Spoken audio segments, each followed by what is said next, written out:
I actually never think about myself as being a woman in business. I see myself as a business leader.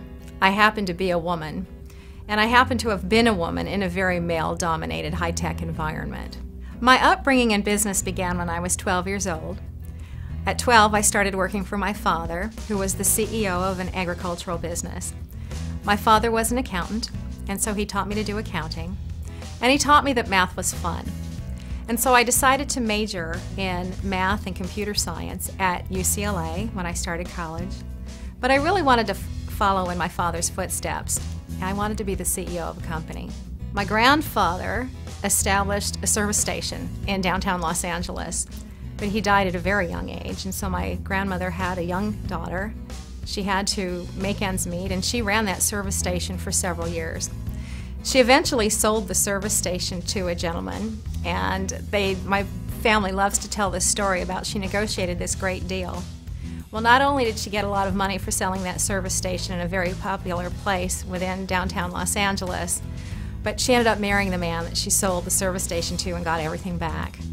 So I've had a great role model on how to negotiate in business. It was very scary as a working mom, not knowing if it was going to work out for me to have my career and my children. But I actually, now that I'm on the other side and my children are grown, I can now look back and see that I absolutely did the right thing. That I did what I needed to do for me, and it enabled me to be a really good role model for my sons because they saw a mother who was very strong and goal-oriented and who could accomplish things and feel very comfortable with myself. Business Women Rising is a leadership development services company dedicated to building stronger, more innovative, and inclusive leadership teams that deliver greater impact to the bottom line. I was inspired to establish Business World Rising in 2009 based on the fact that I had spent a long career in Fortune 100 high-tech companies. And the longer I was in those high-tech companies, the fewer women I was seeing as I rose up the ranks. And it bothered me that there were so many amazing women that I had worked with early in my career that over time seemed to fall off the corporate ladder.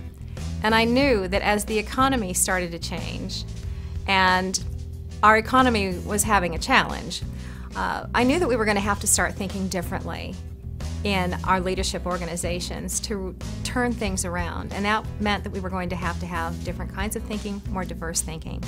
And so I was inspired to start this company in order to help companies do just that. Our overarching objective is to help corporations build stronger, more innovative, and inclusive leadership teams. But in order to build inclusive leadership teams, that means we need to have women in the succession planning pipeline so that we can have inclusion, meaning both men and women in the most senior ranks. So my goal for the next 5 to 7 years is to establish our programs into major metropolitan areas all across North America and eventually take this program global. My biggest success has been establishing this company. I set out with an objective to become the CEO of a company. For some time I thought I might be the CEO of a big high-tech company. But I am very proud of the fact that I am now the CEO of Business World Rising, and we are having a major impact on small as well as very large companies.